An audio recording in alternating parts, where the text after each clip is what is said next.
He was dying, and his children were celebrating his death. How did this cruelty happen?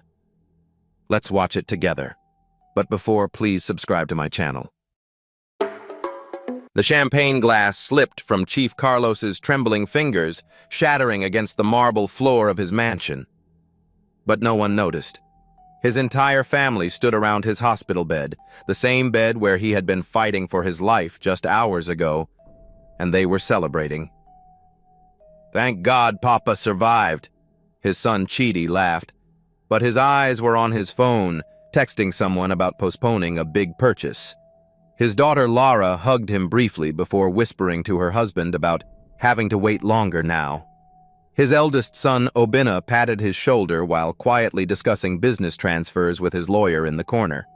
Only his wife Adana seemed genuinely relieved, but even her tears felt hollow somehow.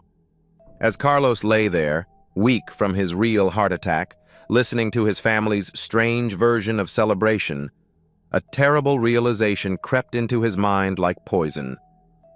Were they happy he survived, or disappointed? 2 weeks later, Carlos was strong enough to return to his office. His company, Okafor Construction, occupied the top 3 floors of a skyscraper he had built with his own hands 30 years ago. He had started with nothing, a village boy who mixed cement and carried bricks, and built an empire worth billions of naira. But that day, as he walked slowly through his office, he discovered something that would change everything. His secretary, Mrs. Ifoma, looked nervous when she saw him. "Chief, you should not be working so soon. The doctors said I am fine," Carlos interrupted gently. "Just bring me the files from last week." What he found in those files made his blood run cold. During the 3 days he had been unconscious in the hospital, fighting for his life, his family had been busy. Obinna had tried to withdraw 2 million naira from the company account for medical expenses that had never existed.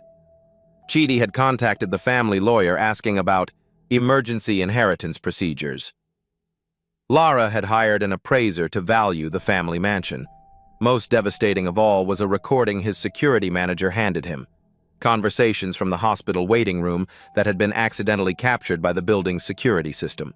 "If Papa doesn't make it," Obinna's voice was clear on the recording, "we need to move fast.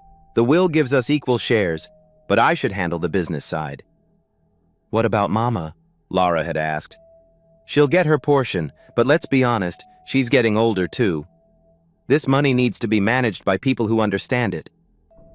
Chidi's young voice was the most painful. "I never thought the old man would actually have a heart attack. Good timing, though. I have some debts that need paying." They had laughed. While he was dying, his children had laughed about his good timing. Carlos sat in his office chair, the same chair where he had worked 18 hours a day for decades to build wealth for these people, and wept like a child. That night, Carlos couldn't sleep. He walked through his mansion, 15 bedrooms, 12 bathrooms, a swimming pool, gardens that cost more to maintain than most people's salaries, and felt more alone than he had ever felt in his 75 years of life. He found himself in his study, looking at family photographs. There was Obinna's graduation from London University, paid for with money Carlos had earned working 19-hour days. There was Lara's wedding, a celebration that had cost more than building an entire school. There was Chidi's 21st birthday party, a carnival of excess that had lasted 3 days. In every photo, his children looked happy and prosperous. But looking at the pictures now, Carlos realized something heartbreaking. In most of them, they were looking at their gifts, their achievements, their possessions. Very few showed them looking at him with genuine love or gratitude. "They don't love me," he whispered to the empty room. "They love what I can give them." The idea came to him slowly, like sunrise after the darkest night. What if he tested them? What if he pretended to be dying, not suddenly, like his heart attack, but gradually, the way old men sometimes faded away? Would anyone stay with him for love instead of money? Would anyone care about his fears, his memories, his heart, or only about his will? It was a dangerous plan. It could destroy his family forever.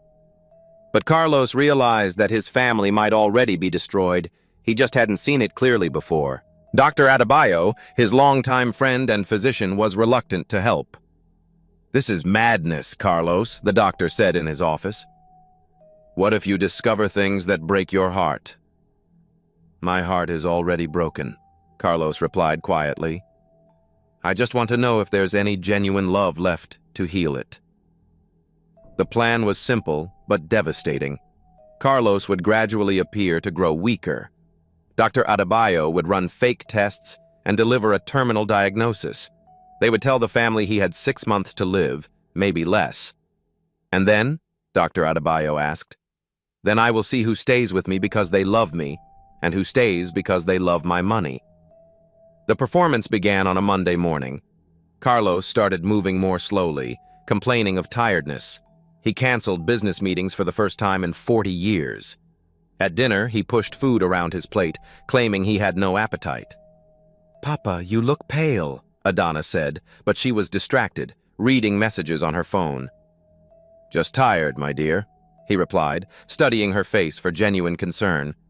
He saw worry, but it felt shallow, like she was worried about a problem that might disrupt her comfortable life.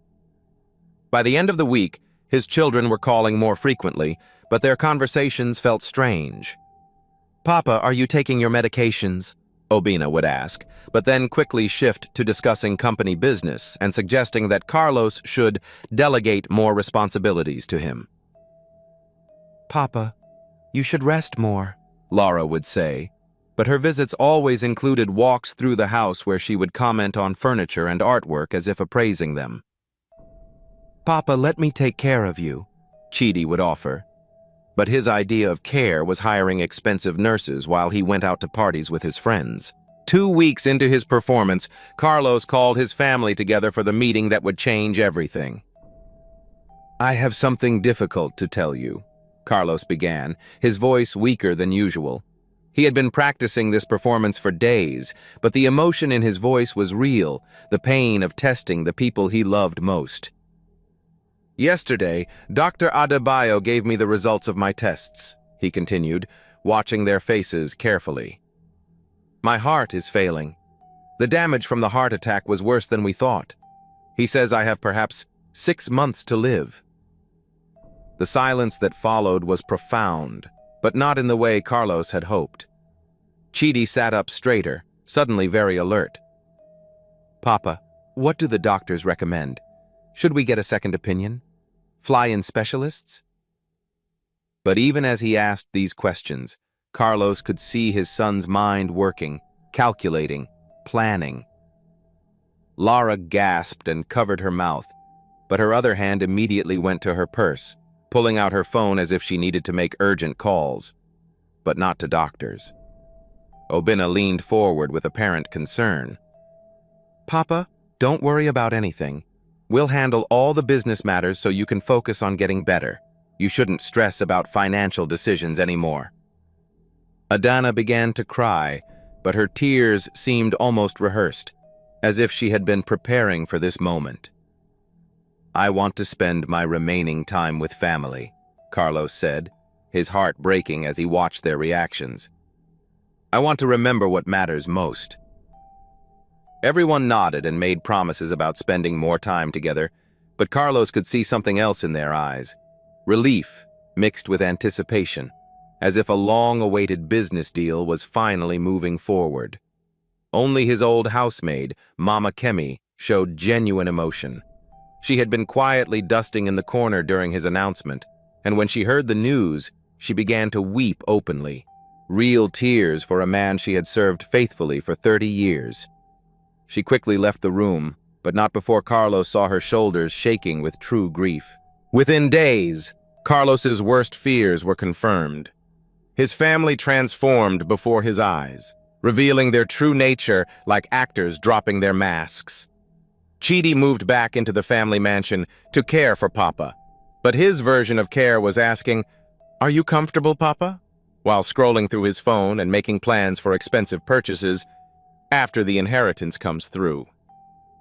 One evening, Carlos pretended to sleep while Chidi talked loudly on the phone in the next room. 6 months maximum, Chidi was saying. Maybe less if we're lucky. I've already talked to the lawyer about expediting the will. There's enough money for the recording studio, the cars, everything we planned. The casual cruelty in his youngest son's voice made Carlos's chest tighten with real pain. Lara began visiting daily, but her visits followed a disturbing pattern. She would hug him briefly, ask about his comfort, then disappear into other parts of the house with a notebook, making detailed inventories of furniture, artwork, and jewelry. Carlos discovered her notes one day, pages and pages of descriptions and estimated values of everything in the house, organized by room like a catalog for an estate sale. The dining room set, antique mahogany, approximately 2 million naira, she had written. The living room Persian rugs, 3.5 million naira. Papa's gold watch collection, 1.8 million naira. She had reduced his entire life to a shopping list. Obinna became suddenly interested in spending quality time with his father, but every conversation steered toward business. He brought documents for Carlos to sign, suggesting that transferring power of attorney would reduce stress during this difficult time. "Let me handle everything, Papa," Obinna would say. "You should focus on enjoying your remaining time." But Carlos noticed that the documents Obinna brought would give him complete control over the family businesses, and some of the transfers had already been initiated without Carlos's knowledge. Most heartbreaking of all was watching Adana transform. His wife of 35 years began dressing differently. Younger clothes, expensive jewelry, frequent trips to expensive salons. She glowed with a youth and energy that Carlos hadn't seen in years.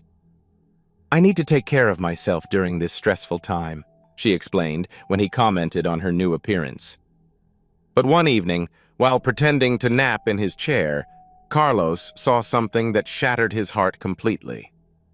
Through the window, he watched Adana in their garden with a man he didn't recognize, a younger man with smooth skin and expensive clothes. They were talking intimately, holding hands, and when the man kissed her, she responded with passion Carlos hadn't seen from her in decades. "Soon, my darling," he heard her whisper. "Soon we can be together openly. He's getting weaker every day." The man stroked her cheek tenderly. "You've been so patient, my love. Soon you'll be free to live the life you deserve." Carlos closed his eyes and felt something die inside him. Not his body, but his spirit. The woman he had loved and provided for his entire adult life was already living in the future, a future where he was dead and gone. But in the darkness of his family's betrayal, Carlos discovered light from the most unexpected sources. Mama Kemi, his 70-year-old housekeeper, became his angel. Every evening she would sit beside his bed, bringing him specially prepared meals and telling him stories from their village. "Chief," she said one night, her weathered hands gentle as she adjusted his blankets, "you gave my children education when I could not afford school fees. You paid for my husband's medicine when he was sick. You helped my family when we had nothing. I will not abandon you now." Her loyalty, pure and uncomplicated by money or inheritance, brought tears to Carlos's eyes. Taiwo, his young driver, also showed unexpected kindness. The 26-year-old man began arriving early and staying late, always ready to take Carlos wherever he needed to go, but more importantly, always ready to listen. "Sir," Taiwo said one day as they sat in the car outside a fake doctor's appointment, "my grandfather died 2 years ago. I regret not spending more time with him, not learning his stories. If you want to talk about anything, your childhood, your dreams, I am here to listen." And most precious of all was little Amaka, Lara's 8-year-old daughter. While the adults whispered and schemed in corners, Amaka would climb onto her grandfather's lap and simply hold his hand. "Grandpa," she said one afternoon, her small voice serious and sweet, "Mama says you're very sick, but you don't look sick to me. You just look sad." Her innocent observation nearly broke Carlos's resolve to continue the test. "Sometimes sadness can make people sicker than any disease," he whispered, holding her small hand in his large one. "Then I will tell you jokes every day," she declared with fierce determination. "And I will draw you pictures of happy things." Every day after that, Amaka brought him crayon drawings, flowers, rainbows, pictures of the two of them smiling together. She was the only person who asked him about his childhood, his dreams, his favorite memories, not about his money or his will. 3 months into his test, Carlos could bear no more. The family he had built, the people he had sacrificed everything for, had shown him their true hearts, and those hearts were filled with greed, not love. One evening, he overheard a conversation that finally broke his resolve to continue.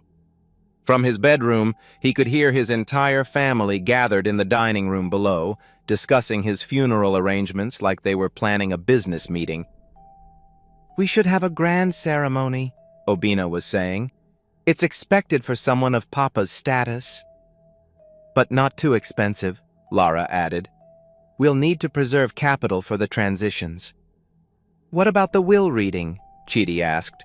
"How soon after the funeral can we access the accounts?" Adana's voice was calm and businesslike. "The lawyer says everything can be processed within a week if the death certificate is in order." They were planning his death like a corporate takeover, discussing his legacy in terms of logistics and profit margins. The next morning, Carlos made his decision. He called his family together one final time. They came reluctantly now, no longer bothering to hide their impatience. The pretense of grief had worn thin after 3 months of waiting for an inheritance that wasn't coming fast enough. "I have something very important to tell you," Carlos began, standing straighter than he had in months. They looked at him with expressions of weary patience, as if humoring a dying old man's final wishes. "The truth is," Carlos said, his voice growing stronger with each word, "I am not dying." The silence that followed was electric with shock and confusion. "For 3 months, I have been testing all of you," he continued, watching their faces transform from confusion to understanding to horror. "I wanted to see who would love me when I was weak, who would care for me when I had nothing left to give." "Papa, what are you saying?" Obina whispered.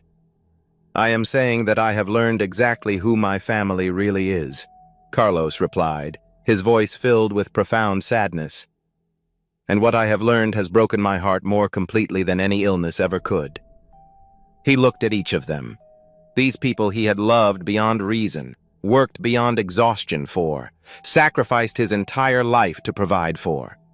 "Chidi, you spent 3 months planning how to spend my money on parties and luxuries, never once asking about my fears or hopes or memories. Lara, you turned my home into an auction house, cataloging my possessions like a merchant preparing for sale. Obina, you tried to steal from your dying father, moving money and assets while you thought I was too weak to notice. And Adana," his voice broke slightly as he looked at his wife, "you have been planning a new life with another man, using my money to prepare for your freedom." The room erupted in protests and explanations, but Carlos raised his hand for silence. "I have heard enough," he said quietly. "I have seen enough. You have already lost me, not to death but to the discovery that I built my entire life around people who saw me only as a source of money." In the months that followed, Carlos made changes that transformed his remaining years into the most meaningful of his life. He moved out of the mansion and into a simple house in his old neighborhood. He rewrote his will, leaving the bulk of his fortune to educational foundations and hospitals for the poor. Mama Kemi received a comfortable house and lifetime security. Taiwo got money to start his own business and pursue his education. Little Amaka would have a trust fund for her education, managed by people who would ensure it supported her growth, not spoiled her character. His family members each received modest inheritances, enough for comfortable middle-class lives, but nothing like the wealth they had expected. Carlos changed his life, spending time with abandoned elders and sharing his story with students. He founded a charity for seniors neglected by their children, realizing love mattered more than money. When he died at 87, his funeral was filled with people he'd helped. His granddaughter, Amaka, said, "He taught me love is freely given, not bought." Carlos's true legacy wasn't wealth, but the love, wisdom, and kindness he gave to others. All right, besties, if this story moved you, smash that like button and let me know in the comments which lesson hit you hardest. Don't forget to subscribe and ring the so you never miss a heartfelt tale. Share this video with someone who needs a reminder that love is the richest legacy. See you in the next one.